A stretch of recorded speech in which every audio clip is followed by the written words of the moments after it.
আসসালামু আলাইকুম। দখলদার ইসরায়েলি বাহিনী এবং ফিলিস্তিনি পুরোদমে যুদ্ধ চলছে, জানিয়ে দিব হাতে থাকা সর্বশেষ আপডেট আন্তর্জাতিক সংবাদ। প্রথমে এই সংবাদ শিরোনাম। গণহত্যার জন্য ইসরায়েলকে সময় দিচ্ছে যুক্তরাষ্ট্র, বললেন হামাস। আরো জানিয়ে দিব দাড়ি না রাখায় আফগানিস্তানের নিরাপত্তা বাহিনী থেকে 280 জন সদস্য বরখাস্ত। সর্বশেষ জানিয়ে দিব জয়ের অঙ্গীকার কমলার। শুনছিলেন সংবাদ শিরোনাম, এরপর বিস্তারিত। আমাদের ভিডিওটি যদি ভালো লেগে থাকে তাহলে লাইক কমেন্ট শেয়ার করে দিবেন, আর আমাদের ভিডিওটি সর্বপ্রথম পেতে চ্যানেলটিকে সাবস্ক্রাইব করে রাখবেন। গণহত্যার জন্য ইসরায়েলকে সময় দিচ্ছে যুক্তরাষ্ট্র, বললেন হামাস। এবার শুনুন বিস্তারিত। যুদ্ধবিরতির আলোচনার কথা বলে ইসরায়েলকে গাজায় গণহত্যা চালিয়ে যাওয়ার জন্য সময় দিচ্ছে যুক্তরাষ্ট্র। মঙ্গলবার 20 আগস্ট এক বিবৃতিতে এই অভিযোগ করে ফিলিস্তিনের স্বাধীনকামী গোষ্ঠী হামাস। কাতার ভিত্তিক সংবাদ মাধ্যম আল জাজিরা এই খবর জানিয়েছে। এর আগে মার্কিন পররাষ্ট্রমন্ত্রী অ্যান্টনি ব্লিংকেন ঘোষণা দেন, ইসরায়েলি প্রধানমন্ত্রী বেনিয়ামিন নেতানিয়াহু গাজা যুদ্ধবিরতি চুক্তির প্রস্তাব গ্রহণ করেছে। হামাসকে এই চুক্তির প্রস্তাব গ্রহণের আহ্বান জানিয়েছে তিনি। এরপর যুক্তরাষ্ট্রকে অভিযোগ করে এমন মন্তব্য করল হামাস। ব্লিংকেনের প্রস্তাবটিতে নেতানিয়াহুর ইচ্ছের প্রতিফলন ঘটাতে উল্লেখ করে সেতু বন্ধনের প্রস্তাব বেড়েছে হামাস। গাজা যুদ্ধবিরতির জন্য ইসরায়েলের নতুন শর্তের বিশদ বিবৃতি প্রকাশ করেছে হামাস। সেই সঙ্গে গত 31 মে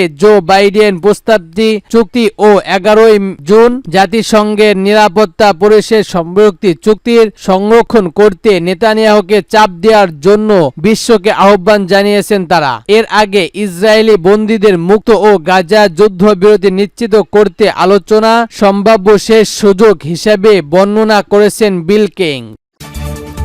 দাড়ি না রাখায় আফগানিস্তানের নিরাপত্তা বাহিনী 180 জন সদস্য বরখাস্ত। এবার শুনুন বিস্তারিত।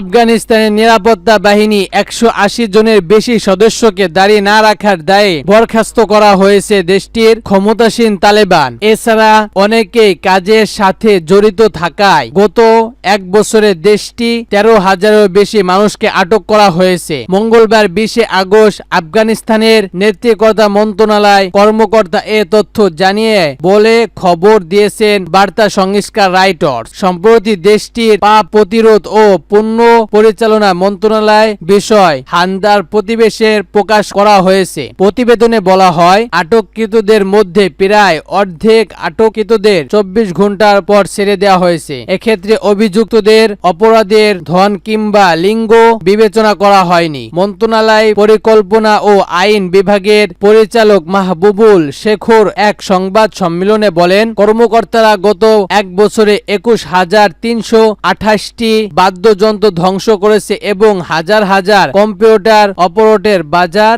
অনৈতিক চালিত বিক্রি বন্ধ করে দিয়েছে। তিনি আরো বলেন, নিরাপত্তা বাহিনীতে কর্মকর্তা সদস্যদের মধ্যে দাড়ি না রাখায় 281 জন শনাক্ত করার পর বরখাস্ত করা হয়েছে। উল্লেখ্য, 2021 সালে তালেবান আফগানিস্তানে ক্ষমতা দখল করার পর দেশটির মহিলা বিষয় মন্ত্রণালয় ভেঙে দেয়। সেই মন্ত্রণালয় ভ্রমণের স্থান করা হয় পাপ প্রতিরোধ ও পণ্য পরিচালনা মন্ত্রণালয়। নারীদের বিরুদ্ধে বিভিন্ন ধরনের বিধি নিষেধ ও মত প্রকাশের স্বাধীনতা ধারা দেওয়ার অভিযোগ তুলে আফগানিস্তান এই মন্ত্রণালয় সমালোচনা করেছে জাতিসংঘের সহ বিভিন্ন আন্তর্জাতিক মানব অধিকার সংস্থার। আরো জানিয়ে দিব জয়ের অঙ্গীকার কমলার। এবার শুন বিস্তারিত। যুক্তরাষ্ট্রের প্রেসিডেন্ট নির্বাচনের সামনে রেখে ইলিনয় অঞ্চলে শিকাগো অনুষ্ঠিতভাবে শুরু হয়েছে ডেমোক্র্যাট দলের জাতীয় সম্মেলন। সোমবার রাত স্থানীয় সময় থেকে শুরু হয় এই সম্মেলন 4 দিন ব্যাপী চলবে। ডেমোক্র্যাট নেতাদের সঙ্গে সম্মেলন যোগ দেন মার্কিন প্রেসিডেন্ট জো বাইডেন। তবে নির্ধারিত সময়ের অনেকটা আগে হঠাৎ মঞ্চে এসে উপস্থিত হন ডেমোক্র্যাট প্রার্থী কমলা হ্যারিসও। এ সময় নভেম্বরে অনুষ্ঠিত হতে যাওয়া প্রেসিডেন্ট নির্বাচনের রিপাবলি প্রার্থী ডোনাল্ড ট্রাম্পকে পরাজিত করে নিজের জয় অঙ্গীকার করবেন তিনি। খবর বিবিসি। বাইডেন অঞ্চলে ওঠার সঙ্গে সঙ্গেই ধন্যবাদ জো বলে স্লোগান দিতে থাকেন জনতা। সেই সঙ্গে কয়েক মিনিট ধরে দাঁড়িয়ে থেকে বাইডেনের করতালির মাধ্যমে অভিনন্দন জানান তারা। এ ঘটনার পর বাইডেন বেশ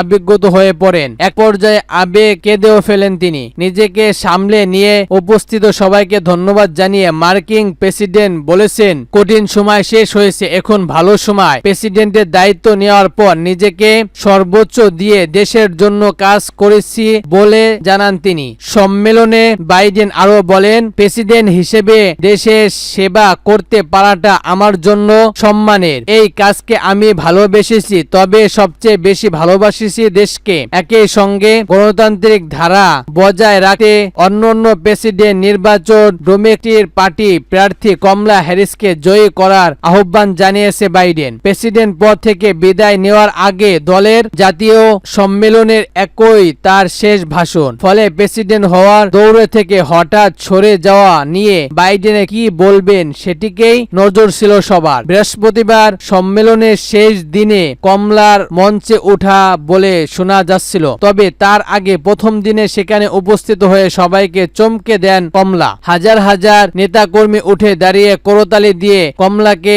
সম্মান জানান। বাইডেনের ঐতিহাসিক নেতৃত্বের জন্য সবাইকে ধন্যবাদ জানাতে নির্ধারিত সময়ের আগে সম্মেলনে এসেছে বলে জানিয়েছেন তিনি। বাইডেনের প্রতি কৃতজ্ঞতা প্রকাশ করে বক্তব্য শুরু করেন কমলা। তিনি বলেন, বাইডেন, আপনার ঐতিহাসিক নেতৃত্বের জন্য ধন্যবাদ। আমরা আপনার কাছে চিরকৃতজ্ঞ।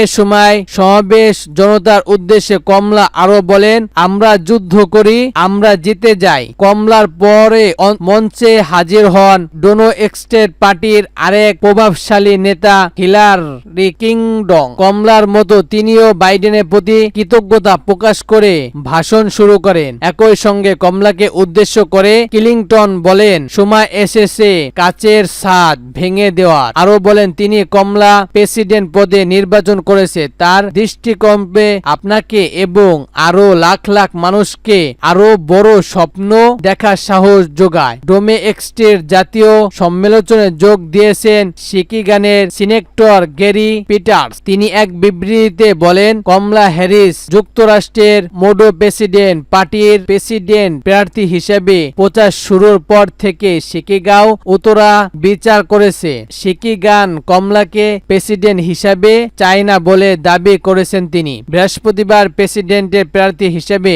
ডেমোক্র্যাট পার্টি অনুষ্ঠিত মনোনয়ন গ্রহণ করবেন কমলা। নভেম্বরে নির্বাচনের জিতলে কৃষ্ণাঙ্গ এবং এশিয়া ঐতিহাসিক কমলা হ্যারিসের হবেন যুক্তরাষ্ট্রের প্রথম নারী প্রেসিডেন্ট। এদিকে সম্মেলন চলাকালে আশপাশে এলাকায় প্রায় ১৫০০ মানুষ বিক্ষোভ করেছে ফিলিস্তিনের পক্ষ দেখা গেছে। গাজা যুদ্ধ ইসরায়েলকে সমর্থন দেওয়ার ক্ষোভ প্রকাশ করেছে আন্দোলনকারীরা। বিক্ষোভ শেষে পদযাত্রা করেন তারা। ইসরায়েলকে সহায়তা করা বন্ধের পাশাপাশি গাজা যুদ্ধ বিরতির আহ্বান জানান বিক্ষোভকারীরা।